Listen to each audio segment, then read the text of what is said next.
ఈ ఆత్మ ఫలములు గలతీ పత్రిక 5వ అధ్యాయము 22, 23 వచనం. ఆత్మ ఫలమేమనగా ప్రేమ, సంతోషము, సమాధానము, దీర్ఘశాంతము, దయాలత్వము, మంచితనము, విశ్వాసము, సాత్వికము, ఆశానిగ్రహము.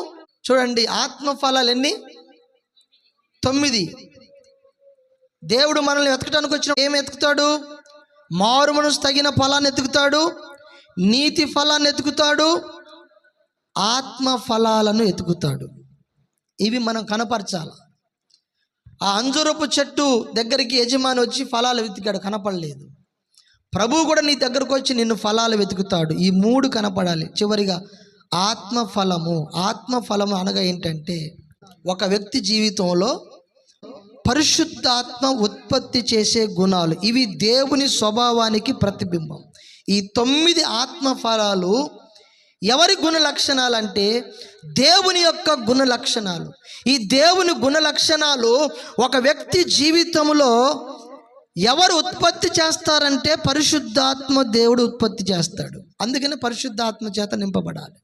పరిశుద్ధాత్మ ఆత్మను పొందుకోవాలి. పరిశుద్ధ ఆత్మ చేత మనము పరిపూర్ణమైన వ్యక్తులంగా మార్చబడాలి. ఈ పరిశుద్ధాత్మ మాత్రమే ఈ 9 ఆత్మ ఫలాలు, దేవుని యొక్క గుణ లక్షణాలు ఏవైతే ఉన్నాయో వాటిని పరిశుద్ధాత్మ దేవుడు మాత్రమే నీలో నాలో ఉత్పత్తి చేయగలరు. పరిశుద్ధాత్మ దేవుడు ఉత్పత్తి చేయాలంటే ఆ పరిశుద్ధాత్మ దేవుణ్ణి ప్రతిరోజు మనలోనికి ఆహ్వానించాలి. మనము పరిశుద్ధాత్మ సంపూర్ణతలోకి రావాలి. ప్రతిరోజు ప్రభువా నీ ఆత్మలో ఈరోజు నన్ను పరిపూర్ణంగా తండ్రి నడిపించమని రోజు ప్రార్థన చేసుకోవాలి. కాబట్టి ఆత్మ ఫలాలు దేవుని యొక్క గుణ లక్షణాలు. ఒకటేంటంట, ప్రేమ, లవ్. 1 కొరింథీ పత్రిక 13వ అధ్యాయము 4 నుంచి 7 వచనాలు మనం చదవగలిగితే, ప్రేమ దీర్ఘకాలం సహిస్తుందంట. ప్రేమ ఏ కాలము? దీర్ఘకాలం. ఒక వ్యక్తి నీ పట్ల ఏదైనా తప్పిదం చేస్తే దీర్ఘకాలం సహిస్తావు. దీర్ఘకాలం సహిస్తుంది ప్రేమ. తర్వాత దయ చూపిస్తుంది, మత్సరపడదు, డంబముగా ప్రవర్తించదు, ఉప్పొంగదు, అమర్యాదగా. ఒక వ్యక్తి నిజంగా క్రీస్తు ప్రేమ నీలో ఉంటే ఒక వ్యక్తి విషయంలో అమర్యాదగా నువ్వు నడుచుకోవు, అమర్యాదగా నువ్వు ప్రవర్తించవా.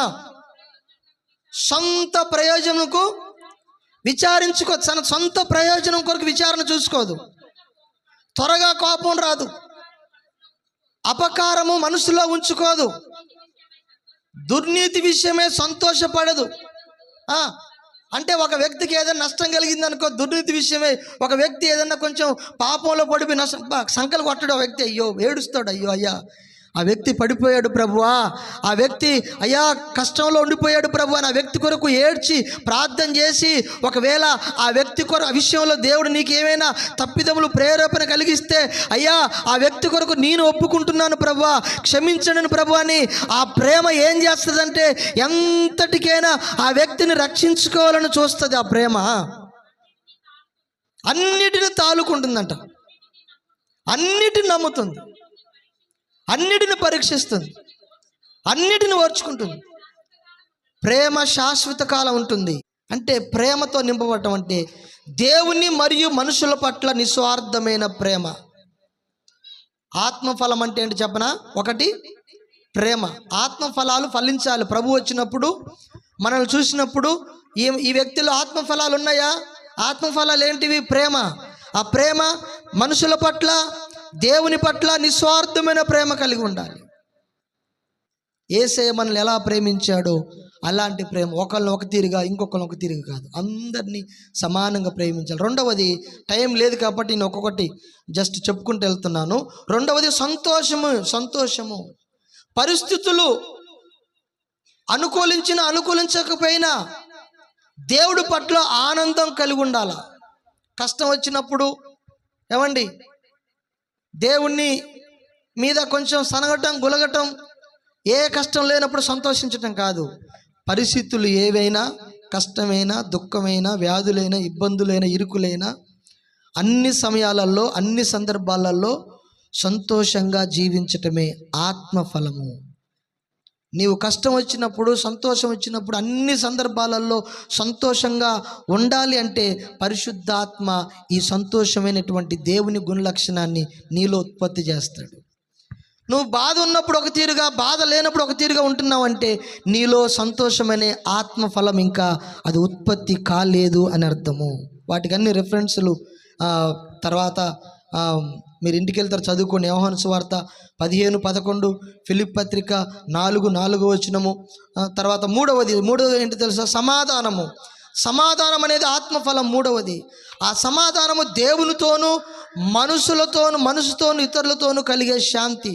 అందరితో సమాధానంగా ఉండాలి, దేవునితో సమాధానంగా ఉండాలి, మనుషులతో సమాధానంగా ఉండాలి, అందరితో సమాధానంగా ఉండాలి. ఎవరితోని మాట్లాడకుండా ఉండకూడదు, ఎవరితోని కక్ష పెట్టుకోవద్దు, ఎవరితోని దేశం పెంచుకోవద్దు, ఎవరితోని స్వార్థంగా ఉండొద్దు, అందరితోని సమాధానంగా ఉండాలి, అందరినీ సమాధానంగా ప్రేమించాలి. సమాధానముతోనూ ఉండాలి. అంటే దేవుడిచ్చే సమాధానము నీలో నింపబడినప్పుడే నీవు అందరితో సమాధానంగా ఉంటావు. ఎప్పుడైతే నువ్వు అందరితో సమాధానంగా ఉంటావో ఆ శాంతి నీలో కలుగుతుంది. దేవునితో, మనసుతో, ఇతరులతో కలిగే శాంతి అది గొప్ప దేవుని యొక్క గుణలక్షణం. అది నీలో, నాలో అది ఉత్పత్తి కావాలి. ఆ ఫలము దేవుని కనపడాలి. దేవునికి దానికి సంబంధించిన రెఫరెన్స్ బైబిల్లో యోహాను సువార్త 14:27 రోమపత్రిక 5:11 తర్వాత నాలుగవ ఫలం ఏంటంటే ఆత్మఫలము దీర్ఘశాంతము. కష్టాలను, అవమానాలను ఓర్చుకుంటూ భరించటం. ఏంటంట దీర్ఘశాంతం అంటే ఒక వ్యక్తి జీవించినంత కాలము శాంతంగా ఉండటం అందుకు అది కాదు అర్థం. దేవుడు నమ్మిన తర్వాత దీర్ఘశాంతం అంటే కష్టాలు వస్తాయి, అవమానాలు వస్తాయి, అన్నిటిని ఓర్చుకుంటూ భరిస్తూ నువ్వు దేవునిలో సాగిపోవటమే దీర్ఘశాంతమనే ఆత్మఫలము. నువ్వు కష్టాలు వచ్చినా, ఇబ్బందులు వచ్చినా, అవమానాలు వచ్చినా దేవుణ్ణి విడిచిపెట్టకుండా, వెనుదిరిగి చూడకుండా అన్నిటినీ భరించుకొని దేవునితోనే నువ్వు కనెక్ట్ అయ్యి దేవుణ్ణి నువ్వు ఎప్పుడు వెంబడిస్తావంటే దీర్ఘశాంతం అనే ఆత్మఫలము చేత నువ్వు నింపబడ్డప్పుడు. కొలసి పత్రిక 3:12, ఎఫెసీ 4:2 ఆ మాటలు ఉంటాయి. తర్వాత చదువుకోండి. 5వ ఫలం ఏంటంటే దయాలత్వము. ఈ దయాలత్వము ఇతరుల పట్ల కనికరముతో, కరుణతో ప్రవర్తించటం. ఎవరి పట్ల? ఆత్మఫలము దయాలత్వము. ఈ దయాలత్వం నింపబడిన వ్యక్తి ఇతరుల పట్ల ఇంకను కరుణతో, కనికరముతో ప్రవర్తిస్తాడు. ఒక వ్యక్తిని అడ్డగోలుగా తీసేయడు. కరుణ, దయ, కనికరము. ఒక వ్యక్తి కష్టాల్లో ఉన్నాడు, ఇబ్బందుల్లో ఉన్నాడు అనగానే ఆ వ్యక్తి మీద జాలి, దయ, కనికరము వచ్చేసి ఆ వ్యక్తి విషయంలో దయతో, కరుణతో ప్రవర్తిస్తాడు. నువ్వు ఇంకా నీ ఇంట్లో వాళ్ళను కూడా కరుణించకపోతే, నీ సొంత భర్తను కూడా నువ్వు కరుణించలేని స్థితిలో ఉంటే, నీ తోటి వారిని, నీ స్నేహితులను కూడా, ఇంకా నీ వీధిలో ఉన్నవారు, నీ చుట్టూ ఉన్నవారి మీద నువ్వు కనికరం చూపట్లేదంటే ఈ యొక్క దయాలత్వము అనేటువంటి ఈ ఆత్మఫలము నీలో లేదు, నాలో లేదని అర్థం. దయాలత్వము, ఇతరుల పట్ల కనికరంతో, కరుణతో ప్రవర్తించటం. ఎఫెసీ పత్రిక 4:32, తీతు 3:4-5 ఆ మాటలు ఉంటాయి. తర్వాత 6వ ఫలం ఏంటి? మంచితనం అనేది ఆత్మఫలము. ఇది దేవుని స్వభావము ప్రతిబింబించే మంచి కార్యము చేయటము. అంటే మంచితనం అంటే దేవుని నమ్మినటువంటి నీవు, నీ మూలంగా ఇతరులకు మంచి జరగాలి, కీడు జరగకూడదు. అది ఆత్మఫలం. ఎప్పుడు నువ్వు మంచి చేస్తావు? పరిశుద్ధాత్మ మంచి అనే ఆ ఆత్మఫలాన్ని నీలో ఉత్పత్తి చేసినప్పుడు నువ్వు మంచి చేయడానికి ఇష్టపడతావు. నువ్వు ప్రభువు నమ్మి 20 సంవత్సరాలు అయినా నీ ద్వారా మంచి జరగట్లేదు, ఒక వ్యక్తికి నువ్వు మేలు చేయట్లేదంటే పరిశుద్ధ ఆత్మ నీలో మంచితనమైన దేవుని గుణలక్షణాన్ని ఉత్పత్తి చేయట్లేదంటే ఆ ఆత్మను నీలోకి ఆహ్వానించట్లేదు. ఆ ఆత్మను నీలోకి రావటానికి నువ్వు కోరుకోవట్లేదు. ఆత్మ పూర్ణురాలుగా నీవు ప్రతిరోజు ప్రభువా నేను బ్రతకాలని నువ్వు ప్రార్థన చేయట్లేదు. కాబట్టి మంచితనం ఉన్నదా లేదా అనేది మనం పరీక్ష చేసుకోవాలి. 7వది విశ్వాసము, ఫెయిత్, విశ్వాసము. ఈ మంచితనానికి రిఫరెన్స్ ఎక్కడంటే రోమపత్రిక 15:14 2వ తెస్సలోనికీయులకు రాసిన పత్రిక 1:11. తర్వాత 7వ ఆత్మఫలం ఏంటంటే విశ్వాసము. దేవునికి మరియు ఆయన వాక్యమునకు నమ్మకంగా జీవించటమే ఈ విశ్వాసం అనే ఫలం. ఎవరికి నమ్మకంగా జీవించాలా? దేవునికి నమ్మకంగా ఉండాలి, వాక్యానికి నమ్మకంగా ఉండాలి. నువ్వు దేవునిలో విశ్వాసం ఉంచట్లేదు, నమ్మకం ఉంచట్లేదంటే నీలో ఆ విశ్వాసం అనే ఫలము అభివృద్ధి చెందలేదు. దేవుని వాక్యాన్ని నమ్మాలి, దేవుని వాక్యం అందు విశ్వాసం ఉంచాలి. అప్పుడు ఆ ఆత్మ ఫలాన్ని నువ్వు కలిగి ఉన్నావని అర్థము. దానికి రిఫరెన్స్ 1 కొరింథీ పత్రిక 4:2, ప్రకటన గ్రంథము 2వ అధ్యాయము 10వ వచనంలో ఆ మాటలు మనకు కనపడతాయి. 8వ ఆత్మఫలం ఏంటంటే సాత్వికము, అహంకారము లేకుండా వినయపూర్వకంగా ప్రవర్తించటం. ఏం లేకుండా అండి? అహంకారం. సాత్వికమైన ఫలము నింపబడ్డ వాళ్ళు ఎలా ఉంటారు? అహంకారం ఉండదు, వినయముతో వినయపూర్వకంగా ప్రవర్తిస్తారు, గర్వం ఉండదు, ఏమంటే హెచ్చింపు ఉండదు, తగ్గించుకుంటారు. వాళ్ళు తగ్గించుకుని సాత్వికంగా వినయపూర్వకంగా అయ్యగారు చెప్పండి, సిస్టర్ చెప్పండి, బ్రదర్ చెప్పండి. గర్వం ఉండదు.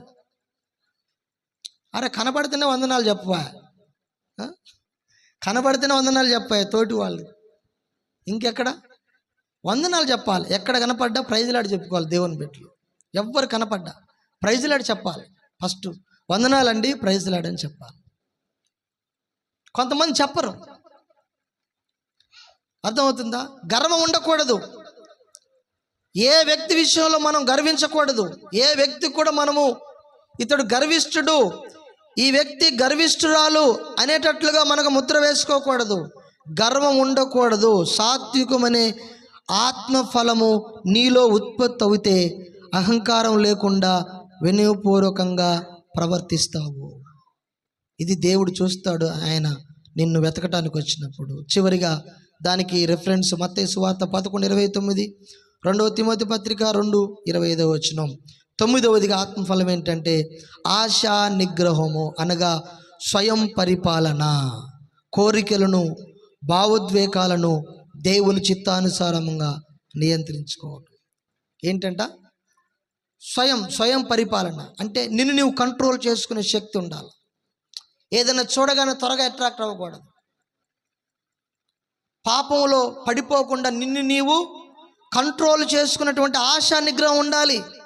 దేనిని చూడగానే తొందరగా అందులో ట్రాప్ అవ్వకూడదు. ఆశని, అమ్మో నేను దేవుని బిడ్డని, ప్రభువుని అంగీకరించిన వ్యక్తిని, నేను అందులోకి వెళ్ళకూడదు, అది చేయకూడదు, ఇది చేయకూడదు అని నిన్ను నీవు కంట్రోల్ చేసుకునే శక్తి నీకు ఎవరిస్తారంటే దేవుని ఆత్మ, పరిశుద్ధాత్మ శక్తి.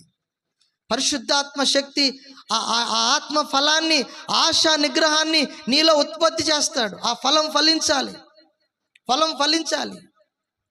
కొంతమంది తిండి మీద కంట్రోల్ చేసుకోలేరు తెలుసా? దొరికిందని ఏమో వేసేస్తుంటారన్నమాట. మాటలు కంట్రోల్ చేసుకోలేరు. ఆశా నిగ్రహం. అవతల వ్యక్తి నీకు మాట్లాడుతూ కోపం వస్తుంటుంది, మీద పడి తన్నాలనిపిస్తుంటుంది. ఆశా నిగ్రహం, కంట్రోల్. నేను దేవుని, ఆ కంట్రోల్ ఎవరిస్తారు? దేవుని ఆత్మ ఇస్తుంది. తొందరపడి మాట్లాడవు. ఏమండి, కొంతమందికి ఆశా నిగ్రహం లేక పాపంలో పడిపోతుంటారు. ఆశా నిగ్రహం కలిగి ఉండాలి. కొన్నిసార్లు సాతానుడు ప్రేరేపిస్తాడు, చెడ్డ ఆలోచనలు, చెడ్డ తలంపులు. ఏం వెళ్తావాలి ఈ వారం చర్చికి, వచ్చే వారం వెళ్దూలే, ఈ వారం ప్రార్థనకి ఏం వెళ్తావాలి, అక్కడికి వెళ్ళు, ఇక్కడికి వెళ్ళు. కంట్రోల్ చేసుకోవాలా? నువ్వు కంట్రోల్ చేసుకోవాలి. ఆశా నిగ్రహం అది లేకపోతే భక్తి చేయలేము. ఆశా నిగ్రహం ఉండాలి. కొంతమందికి ఎంత ఉన్నా ఇంకా కావాలనిపిస్తుంటుంది. ఆశా నిగ్రహం లేని వాళ్ళకి అట్లా ఉంటుంది. ఆశా నిగ్రహం ఉన్నవాళ్ళు ఒక కంట్రోల్లో ప్రతిదీ కూడా, ఒక మాట్లాడినా, భోజనం చేసినా, లేకపోతే ఎక్కడికైనా వెళ్ళినా కంట్రోల్ అన్నమాట. ఆశా నిగ్రహం అది ఉండాలి. నిన్ను నీవు కంట్రోల్ చేసుకోవాలి, పాపంలో పడకుండా నిన్ను నీవు భద్రం చేసుకోవాలి. అదే ఆశా నిగ్రహం. ఈ లోకంలో రంగుల వలయం సాతాను అన్నీ చూపిస్తాడు. అబ్బా అది కొనరాదు, ఇది కొనరాదు, ఇది బాగుంది కదా, అది బాగుంది కదా, మీ ఇంట్లో ఇది లేదు కదా, అది లేదు కదా, ఉట్టిది అన్నీ వేస్ట్ ఖర్చులు. అది ఉండటం వల్ల ఏం ఉపయోగం లేదు. దానివల్ల డబ్బులు వ్యర్థమైపోవటం తప్ప అవసరమైనా కొనుక్కోవాలి. అది కొనరాదు, ఇది కొని, అన్నిటినీ ఆశలు చూపిస్తుంటాడు సాతానుడు. ఆశా నిగ్రహము. కుటుంబంలో కూడా ఏది అవసరం అదే కొనుక్కోవాలి. అవసరం లేదని ఊరికిని తెచ్చిపెట్టి దానికో ఊరికినే అట్ట పెడతారు ఒకటి. అర్థమవుతుందండి. కాబట్టి ఆశా నిగ్రహం కలిగి ఉండాలి. ఇవి 9 ఆత్మ ఫలాలు. ఈ ఫలాలు మనం ఫలించాలి. ప్రభు తన రాకడలో వచ్చినప్పుడు ఇదిగో ఆ ద్రాక్ష తోట యజమాని అంజూరపు చెట్టు ఫలాలు ఎలాగైతే చూశాడో దేవుడు కూడా నీలో ఫలాలు చూస్తాడు. 1 మారు మనసు తగిన ఫలము, 2 నీతి ఫలములు, 3వది ఆత్మ ఫలములు. ఈ 3 ఫలాలు నువ్వు ఫలిస్తే ప్రభు నిన్ను తన రాజ్యంలో స్థిరపరుస్తాడు. ఫలాలు లేవనుకో ఈ రాజ్యంలో స్థానం ఉండదు, ఆ రాజ్యంలో స్థానం ఉండదు. ఫలాలు ఫలించకపోతే ఆయన పెట్టిన సమయం దాకా చూస్తాడు. తర్వాత హఠాత్తుగా మరణం వస్తుందంట. ఏమవ్వదు, ఉన్నట్టుండు మొత్తం తట్టబుట్ట సదిరేయటమే. ఇక తెల్లారిన తర్వాత ఫలాన్ని ఎక్తాడంటే ఎప్పుడో పోయాడు కదా. అక్కడికి వెళ్ళిన తర్వాత అయ్యా అక్కడ నువ్వు ఫలించలేదు, ఫలాలు కనపడలేదు, ఇక్కడికి వచ్చినా ఫలాలు లేవు కాబట్టి ఇదిగో నీ కొరకు నిత్యము అగ్ని ఆరదు, పురుగు చావదు అక్కడుంది అని ఆ దూతలకు ఆజ్ఞాపిస్తే తీసుకెళ్ళి అందులో పడేస్తారు. కాబట్టి దేవుని బిడ్డలారా, మనము ఫలించాలి. అంజూరపు చెట్టు ఫలాలు లేవు. అయితే ఆ తోటమాలి బ్రతిమలాడాడు, అయ్యా 1 సంవత్సరం అవకాశం ఇవ్వండి. దేవుడు నీకు ఈ ఆదివారం సమయం ఇచ్చాడో ఏమో తెలియదు, ఈ క్షణమే సమయం ఇచ్చాడో, ఇప్పటి వరకే సమయం ఉందేమో తెలియదు. ఈ సమయాన్ని నువ్వు దుర్వినియోగం చేసుకొని ఇంకా నువ్వు విచ్చలవిడిగా ఇంకా దేవునిలో నువ్వు ఫలించకుండా నీ సొంత ఆధారం చేసుకొని, సబుద్ధిని ఆధారం చేసుకొని ముందుకు వెళితే ఆయన ఉగ్రత ఒక రోజు యేసయ్యను ఆయన అడ్డుపడ్డ ఆయన కూడా ఆయనే అధికారం ఇస్తాడు. తండ్రి నేను అడ్డుపడ్డాను, ఇంకా ఆ వ్యక్తి మారట్లేదు, ఇంకా ఆ వ్యక్తిలో ఏం మార్పు కలగట్లేదు, అయ్యా నేను పెట్టిన సమయం ఈ 2 సంవత్సరాలు 6 నెలలు అయిపోయింది, ఇక నువ్వే చూసుకో ప్రభువా అని తండ్రికి అప్పగిస్తాడు. ఆ తండ్రి ఆయన ఉగ్రము, ఆయన యొక్క కోపం రగులుకుంటే ఇదిగో సొదొమ గొమొర పట్టణము అబ్రహాము ప్రార్థన చేసి ఆపగలిగేంత వరకు ఆపాడు. ఇక ఆ నెంబరు 5 మెంబర్స్ లేరు. ఆ నెంబర్ లేనప్పుడు అబ్రహాం కూడా తప్పుకున్నాడు. అయ్యా నేను అడిగిన 5 మంది కూడా లేరు కదా, ఇక నీ ఇష్టం అని ప్రభువుకు అవకాశం ఇచ్చాడు. ఇదిగో మోషే అడ్డుపడేంత వరకు అడ్డుపడ్డాడు, అరణ్యంలో కొంతవరకు అడ్డుపడ్డాడు. కొన్ని సందర్భాలలో మోషే కూడా అడ్డు తప్పుకున్నాడు. భూమి నెర్రలు విడిచింది, ఇదిగో భూమిని కొంతమంది మింగేసింది. ఆకాశం నుండి అగ్ని వచ్చింది, అగ్ని చేత కాల్చబడ్డారు. కొంతమంది రకరకాలుగా మొత్తపడ్డారు. కాబట్టి నేను అంటాను, కొంతమంది నీ కొరకు అడ్డుపడుతున్నారు. అది యేసయ్య కావచ్చు, సేవకులు కావచ్చు. నీ కొరకు అడ్డుపడుతున్న సమయాన్ని, అది ఎప్పుడో తెలియదు, అది సంవత్సరం 6 నెలల తెలియదు. ఆ సమయాన్ని నువ్వు దుర్వినియోగం చేసుకోకు. ప్రభు వస్తున్నాడు, ఆయన కొరకు ఫలించాలన్న ఆశ, తీవ్రత, నీ ఒక ప్రతిష్టతను కలిగి ఒక ఒప్పందం చేసుకొని ఈ రోజు నుంచి ప్రభువా నీకు ఫలాలు ఇచ్చే వ్యక్తిగా నేను ఫలిస్తాను ప్రభువా. అయ్యా ఫలాలు లేని చెట్టుగా నేను ఉండను. ఒకవేళ ఫలాలు లేనిగా చెట్టుగా నేను అట్లనే ఉండే స్వభావం నాలో ఉంటే నన్ను ఈ లోకం నుంచి ప్రభువా తీసివేయి ప్రభువా. ఫలాలు ఇచ్చే చెట్టుగా నన్ను చేయి ప్రభువా. ఫలాలు ఇచ్చే వ్యక్తిగా నన్ను మార్చు ప్రభువా అని దేవుని సన్నిధిలో ప్రార్థన చేసుకుందాం.